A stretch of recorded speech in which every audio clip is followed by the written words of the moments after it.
ছোট ভাইয়েরা ভাতিজারা যায় আজকে রাজনীতি করছে। একটা থানায় যতগুলো নির্বাচনী ওয়ার্ড হবে, ক্যাম্প হবে, যতগুলো নির্বাচনী কেন্দ্র হবে, কেন্দ্রে তাদের এজেন্ট যাওয়ার মতো অবস্থান তৈরি হচ্ছে বলে আমার মনে হয়। বাংলাদেশ জাতীয়তাবাদী দল ক্ষমতা দখলের চিন্তা করলে তো 5 আগস্টের পরে চিন্তা করতো।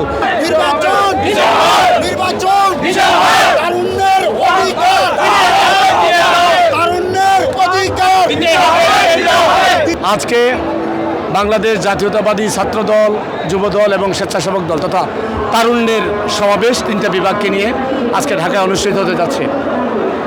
দীর্ঘ 17 বছর এদেশের মানুষ, আবাল বৃদ্ধা বনিতা শিশু থেকে শুরু করে সমস্ত মানুষ তাদের অধিকার থেকে বঞ্চিত ছিল।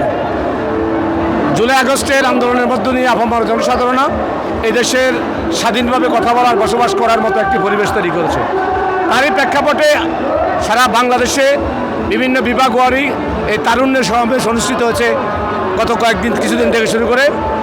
আজকে ঢাকা বিএনপি নয়াপল্টনের 3টি বিভাগ নিয়ে আজকে এই তারুণ্যের সমাবেশ অনুষ্ঠিত হতে যাচ্ছে। তো তারুণ্যের অধিকার বলতে আমরা এটা বুঝি তাদের এই দেশে বসবাস করা এবং তারা যে ন্যায্য যে অধিকার, যুবকরা এই দেশ গড়ার ক্ষেত্রে যে অবদান রাখবে এবং তাদের যেই ক্ষেত্রে তাদের যে অধিকার রয়েছে সেই অধিকারগুলো যদি তাদেরকে দেওয়া হয়, এই অধিকার প্রতিষ্ঠার জন্যই আজকে আজকে তারুণ্যের সমাবেশ অনুষ্ঠিত যাচ্ছে। তারা দেশবাসীকে জানাতে চায়, বিশ্ববাসীকে জানাতে চায়, মিডিয়াকে জানাতে চায় যে আমরা আমাদের ন্যায্য অধিকার চাই। এই জন্য আজকে তারুণ্যের অধিকার আদায়ের জন্য আজকের এই মৌন সমাবেশ। বলবো আসলে একটা ইন্টারিম গভর্নমেন্টের দায়িত্ব হচ্ছে একটা অবস্থা প্রেক্ষাপটে কিন্তু একটা অন্তর্বর্তীকালীন সরকার এসছে। আমাদের দেশে তত্ত্বাবধায়ক সরকার ব্যবস্থা ছিল, সেটাকে ব্যাহত করেছে। আমি একজন আইনজীবী হিসেবে বলবো, যেহেতু একটা পরিবেশের মধ্যে অন্তর্বর্তীকালীন সরকার হয়েছে, সে অন্তর্বর্তীকালীন সরকারের দায়িত্ব হচ্ছে নির্বাচন করে জবাবদিহিতামূলক সরকার দেওয়া। জবাবদিহিতামূলক সরকারের সমস্ত করাপশনের বিরুদ্ধে আইনগত ব্যবস্থা নিয়ে এদের সাথে করাপশনের 0 টলারেন্স আনতে পারবে। ওয়ালটন আবারও মিলিনিয়ার অফারে ওয়ালটন ফ্রিজ কিনে আপনিও হয়ে যেতে পারেন মিলিয়নিয়ার। কিন্তু কোনো এই তাৎক্ষণিকভাবে এসে বিভিন্ন অবস্থান থেকে বিভিন্ন লোকদেরকে নিয়ে যেই অন্তর্বর্তীকালীন সরকার অথবা এই তত্ত্বাবধায়ক সরকার যারাই বলেন না কেন, নির্বাচিত সরকারের মাঝখানে যারা থাকে তাদের পক্ষে এই সমস্ত দুর্নীতিকে দমন করা সম্ভব না। আমি এই অন্তর্বর্তী সরকারের কাছে আহ্বান জানাবো, যত দ্রুত সম্ভব নির্বাচন দিয়ে জনগণের অধিকার জনগণের হাতে দিয়ে একটি নির্বাচিত সরকার, পার্লামেন্ট সরকার গঠন করবে, ক্যাবিনেট হবে। এরপরে দেশে করাপশনকে দূরীভূত করার জন্য যত ধরনের ব্যবস্থা আছে নির্বাচিত সরকারের পক্ষেই সম্ভব। আর যদি নির্বাচন তত বিলম্ব হবে তো এই দেশের দুর্নীতি আরও বেশি বেড়ে যাবে। আপনার এই প্রশ্নের জবাবে আমার কাছে হাস্যকর বিষয় আছে, এনসিপি এরা বৈষম্য, এরা তো আমাদের সন্তান, এদের পক্ষে আমরা রাজপথে নেমেছি, আমরা আন্দোলন করেছি, ওদেরকে খাবার দিয়েছি রাস্তায়। এখন ওরা যদি দেশের সব কিছু বুঝে যায় তত আমরা সম্মানে যেতে হবে।